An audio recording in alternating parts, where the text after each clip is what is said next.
Imaginez, au cœur de la côte d'Opale, niché dans la verdoyante forêt de Condette, un château qui semble tout droit sorti d'un conte anglais.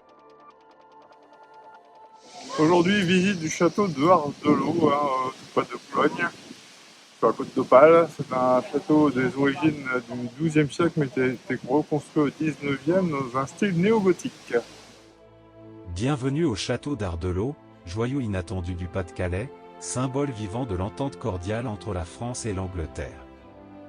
Dès votre arrivée, les ruines médiévales vous accueillent.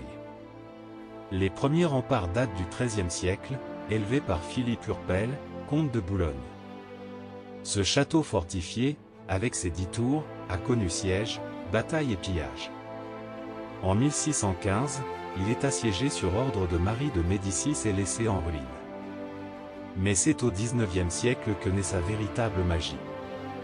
Vers 1870, le capitaine britannique Henry Guy achète les vestiges et fait construire un élégant manoir néo-Tudor, inspiré des châteaux de la Renaissance anglaise. Je suis sur les remparts, là, j'ai une vue absolument incomparable sur ce château. Avec ses tours carrées et rondes, ses fenêtres à meneaux, ses pierres blanches et son style pseudo-gothique, il évoque irrésistiblement un petit Windsor au milieu des dunes. En 1898, John Whitley, autre Britannique visionnaire et cofondateur de la station balnéaire d'Ardelot, reprend les lieux. Il transforme le domaine en haut lieu de villégiature pour la gentry anglaise, parties de golf, tennis, réceptions somptueuses. Le château devient le cœur battant d'une vie mondaine transmanche. Aujourd'hui, restauré avec soin par le département du Pas-de-Calais, le château d'Ardelot abrite le centre culturel de l'entente cordiale.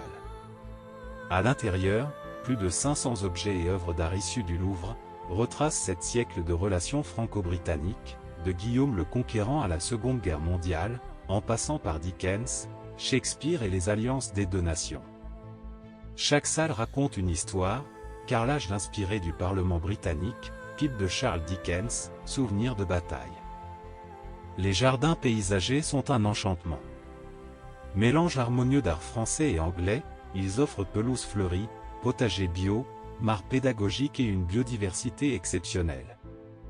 Promenez-vous au pied des remparts, respirez l'air marin tout proche, et laissez-vous surprendre par la quiétude des lieux. Non loin, la réserve naturelle nationale de la baie de la Canche et le marais de Condette invitent à de magnifiques randonnées. Que vous veniez pour l'histoire, la culture, une balade romantique ou une sortie en famille, le château d'Ardelot vous offre un voyage hors du temps. Entre patrimoine médiéval, élégance victorienne et esprit british, c'est un lieu où la France et l'Angleterre se serrent la main pour toujours.